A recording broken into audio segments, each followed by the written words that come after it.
In Finland, many people have a summer cabin or a lake house or whatever you want to call it.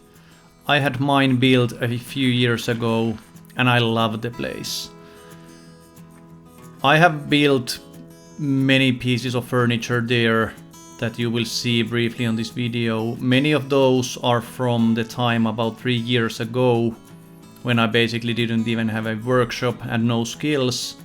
But I was still able to make this, like this John Malecki inspired zipper table, which I made before I even had my workshop.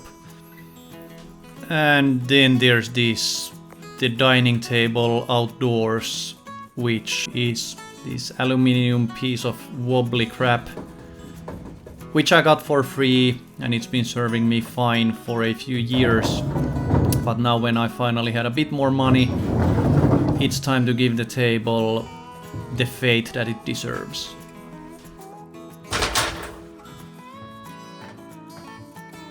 The biggest issue with the old one was it was way too small. So sometimes I have friends over, my brothers used that cabin as well.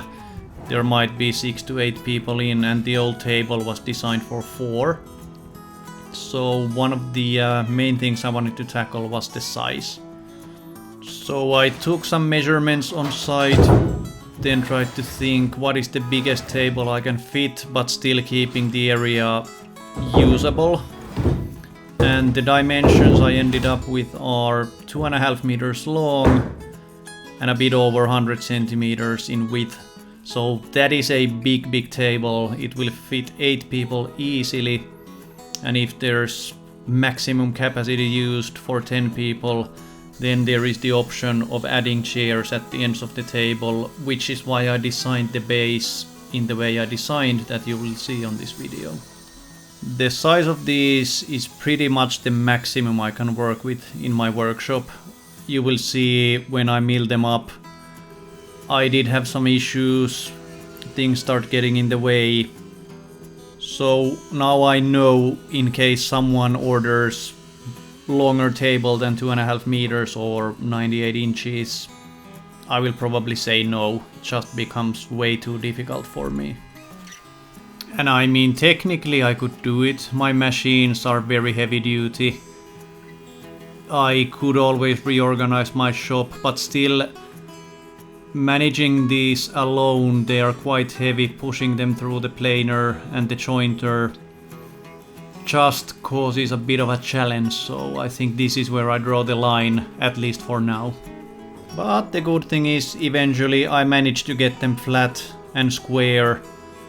I pushed them through my planer and then I left them dry or acclimate for a few days, or could have been even a few weeks. I don't do this full time. For me, doing a build like this when I'm doing my normal day job and handling all the other stuff can take anything between 4 to 8 weeks, because I'm not in my shop all the time. As you saw from the SketchUp picture and the video, the design for this is super simple. There's nothing complex, no fancy joinery. Only few drivers I had was that I wanted the legs to be very beefy, which I will be making just by gluing up 2 boards together. And the other one was because of the size and the eventual weight. It needed to be something that I can take over to my summer cabin or the lake house by myself and assemble it there. So simple design, but still very sturdy, that will easily take the 10 people, or in case someone wants to dance on it, it just has to be able to take the weight. So what you see me doing here are the legs. So as I mentioned, first I glue 2 pieces together, and once they're dry I will mill them up, and I wanted them to be square. I don't remember exactly, but the final dimensions were somewhere around 9 to 10 centimeters, which is a bit less than 4 inches. So very beefy legs. To make sure they are equal in size, I just pushed them through the planer a few times, obviously flipping them over in between. And that's the final dimensions apart from the fact that then I of course needed to cut them to the final length as well, which I did the next. And that's pretty much it for the legs. So as you can see, everything about this build is super simple. Maybe for the joinery, the fact that I'm using a domino is something that not everybody has an access to, but that's not required. It was just to help with the assembly, which you will see when I try to do it alone. It still failed badly and I had to re-glue some parts, but that's coming soon on this video. And mistakes are part of woodworking. I probably do them more than others. Here the mistake was that I didn't adjust the depth of the domino correctly, so the second hole didn't go into the right place, but that doesn't really matter. I redid it. It will remain hidden. No issues, but just wanted to show that on this build as well I did make a few mistakes. One thing I've realized over the few years I've been building furniture, again, I'm still a beginner, but now I know that even the pros make mistakes. The skill comes from how well can you hide them. This specific mistake with the domino was easy to fix. I just plugged in a domino to the wrong hole, glued it in and made a new one. But sometimes, of course, the mistakes are more visible. And I am getting better in fixing them, but I think the point here is that I've come to kind of admit to myself that mistakes happen to everybody. I used to be very ruthless to myself. Now I'm fine with it and I'm getting better in fixing them as well. So, talking about mistakes, this is more around stupidity of myself.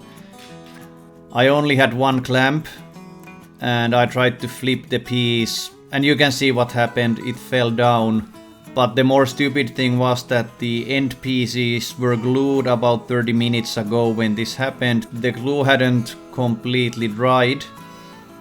And when it fell down, the glue part failed and then I needed to re-glue the part. So whether it's a mistake or stupidity or both, I don't really know, but I just wanted to show you the reality of my woodworking.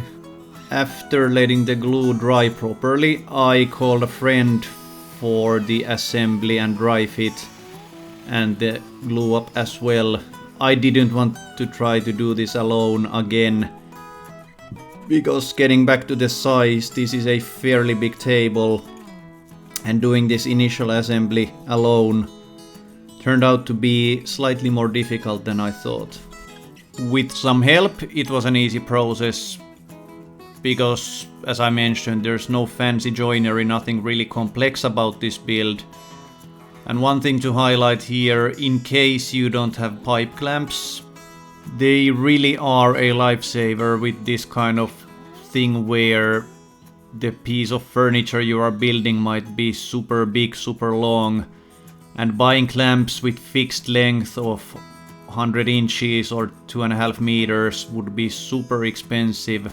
But the beauty with pipe clamps is it's very easy to extend them to any length you need, and they don't really cost that much, so if you don't have them, strong recommendation to buy some. Now here's a question, if you haven't already picked it up from my rally English accent. English is not my native language, and I tried to Google, but what is the name of these blocks that I'm attaching to the base?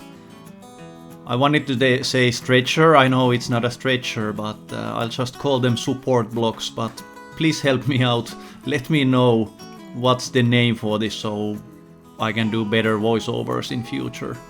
Anyway, to make the base a bit more sturdy, I added these support blocks, as I will call them now. And after those were dry, I also added these other support blocks or pieces to the corners of the base, just cut them with 45-degree angle and screwed them in. Not really sure if it's necessary, but the logic was that because I kept the ends of the table open so that I can fit the 10 seats in case I need to, I didn't want to add a support block, or again whatever it's called, to the lower section of the base. Maybe this will help a bit, maybe not. but then again it only were like 2 minutes to make them, so not really a big issue, but just so you know why I added them. With that, the base is structurally complete. Of course, I still need to sand it. And one thing I also wanted to do for the base is to dye it completely black. That's coming later on this video. This will be an outdoor dining table. I don't really know the level where I should sand them. I decided to only sand them to 120, so I started with 80, then I did water popping, and then I did the final sanding with 120. It seemed to be fine. Time will tell how it will work in outdoors. I live in Finland. We have winters, we have 4 very distinct seasons, so we'll see.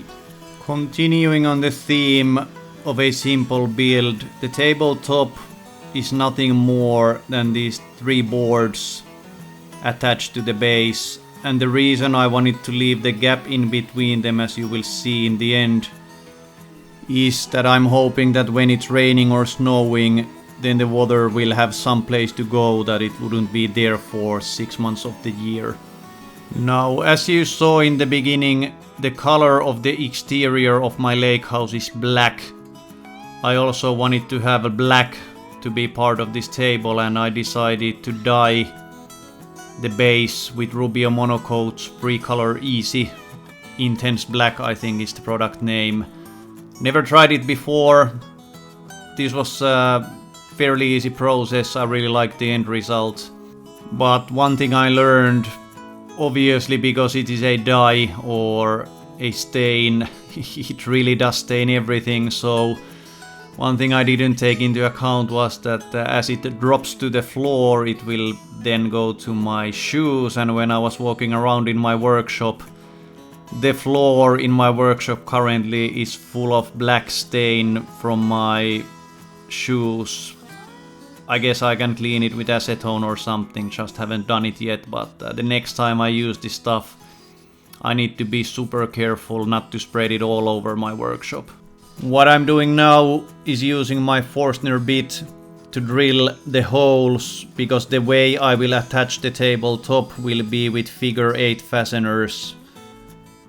I think it's the easiest way to do this. It will also make it possible for the tabletop to live with the 4 very distinct seasons we have here, because again, we have summer, we have winter, we have very different spring and autumn.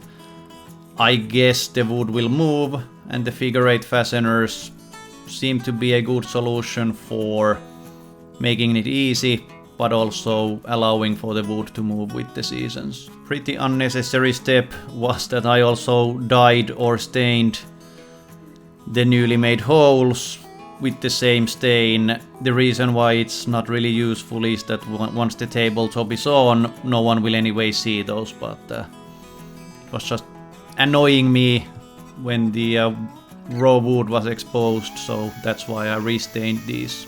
I mentioned earlier that one goal for this whole build was that I will be able to assemble this alone at the lake house. So attaching the figure 8 fasteners to the base at my workshop was pretty much where I left it, because once assembled, this table will weigh something around 100 to 120 kilograms, which I think is around 250 pounds. And my goal of being able to transport this alone to the lake house would be impossible to do if everything was assembled already in my workshop. So using the figure 8 fasteners and then assembling it at my lake house was the way to go.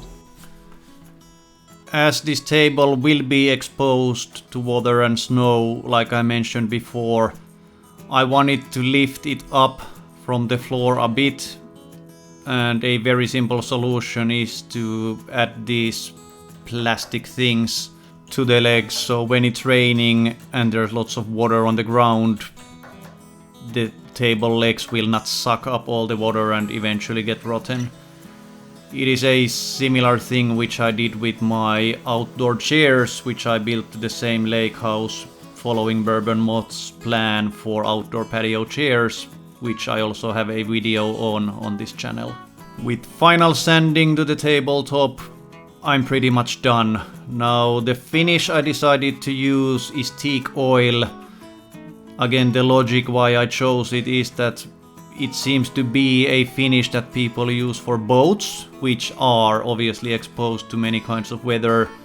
So I believe that teak oil will be a good finish to use with this as well. For the upcoming assembly, I marked with a pen under the tabletop where this needs to be installed when I'm on site. And just for your amusement, there's some footage of me looking pretty stupid, crawling on the floor under the table, finding out the places and marking them.